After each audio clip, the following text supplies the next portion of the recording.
ម៉ែនៅពិភពនៃការរករកបង្កើនចំណេះដឹងការអភិវឌ្ឍជំនាញនិងការលើកទឹកចិត្តដល់ការប្រស្រ័យទាក់ទងជាសកលផ្ទុយទៅវិញកុមារប្រហែលជាមិនដឹងពីហានិភ័យដែលពួកគេអាចនឹងប្រឈមមុខនៅលើអ៊ីនធឺណិតដូច្នេះឪពុកម្ដាយនិងអាណាព្យាបាលដើរតួនាទីយ៉ាងសំខាន់ក្នុងការធានាសុវត្ថិភាពរបស់កុមារជាពិសេសតាមរយៈការកំណត់ពេលវេលាក្នុងការប្រើប្រាស់អ៊ីនធឺណិតនិងវេទិកាផ្សេងៗនៅលើបណ្ដាញសង្គមដែលមិនមានសុវត្ថិភាពសម្រាប់កុមារសូមស្វាគមន៍មកកាន់វគ្គទី4គន្លឹះសម្រាប់ការពារកុមារតាមអ៊ីនធឺណិត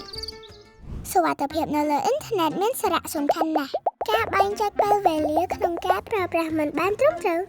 ការកំណត់ប្រព័ន្ធផ្សព្វផ្សាយសង្គមសាធារណៈនិងសារដែលមិនស្គាល់អាចធ្វើឲ្យកុមារប្រឈមនឹងហានិភ័យតាមរយៈការណែនាំត្រឹមត្រូវក្នុងការប្រើប្រាស់ប្រកបដោយទំនួលខុសត្រូវយើងអាចការពារសុខុមាលភាពរបស់កុមារតាមប្រព័ន្ធ Digital របស់ពួកគេបាន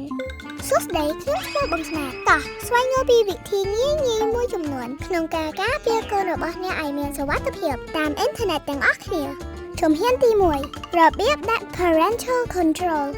ចាប់ផ្ដើមដោយការរៀបចំផែនការដោយមាតាបិតាក្នុងការប្រើប្រាស់របស់បុត្រធីតាដូចជា YouTube Kids ឬ Safe Search ដោយ Google មធ្យោបាយទាំងនេះបានផ្ដល់អត្ថប្រយោជន៍ដល់មាតាបិតាក្នុងការបង្កើតបរិយាកាសអនឡាញប្រកបដោយសុវត្ថិភាពសម្រាប់កុមារជំហានទី2ការមើលរបាយការណ៍អនឡាញការទប់ស្កាត់ខ្លឹមសារដែលបង្កគ្រោះថ្នាក់និងកំណត់កម្រិតក្នុងការប្រើប្រាស់កម្មវិធីដោយធានាថាកុមាររីករាយជាមួយអ៊ីនធឺណិតប្រកបដោយសុវត្ថិភាពដូច្នេះក្នុងនាមជាមាតាបិតាយើងអាចជួយរក្សាតុល្យភាពក្នុងការប្រើប្រាស់របស់កុមារដោយគ្រប់គ្រងពេលវេលាឲ្យមានតុល្យភាពនិងណែនាំ platform សុវត្ថិភាពសម្រាប់ពួកគេក្នុងការរកអ្វីមួយជំហានទី3តុល្យភាពក្នុងការប្រើប្រាស់ screen time តាមរយៈការគ្រប់គ្រង screen time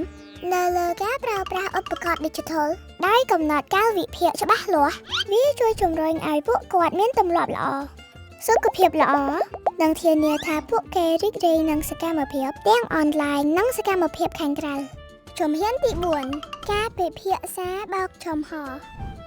បង្កើតបរិយាកាសបើកចំហដែលកូនរបស់អ្នកមានអារម្មណ៍សុវត្ថិភាពក្នុងការពិភាក្សាអំពីបទពិសោធន៍លើអ៊ីនធឺណិតរបស់ពួកគេការកសាងទំនុកចិត្តគឺជាគន្លឹះនៃសុវត្ថិភាពអនឡាញប្រសិនបើកូនរបស់អ្នកបានប្រើប្រាស់អ៊ីនធឺណិតហួសព្រំដែនសូមលើកទឹកចិត្តពួកគេឲ្យយល់ដឹងពីការរៀបចំផែនការដោយមាតាបិតាការជួយត្រួតពិនិត្យសកម្មភាពអនឡាញរបស់កូនជំហានទី1ដាក់ Parental Control ជំហានទី2ការមើលរបាយការណ៍អនឡាញ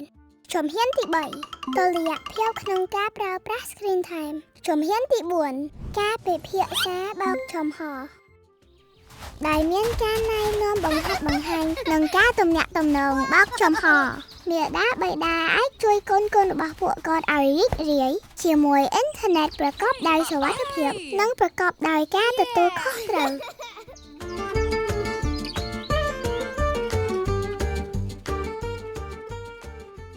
Smart ជីវិតរស់រវើក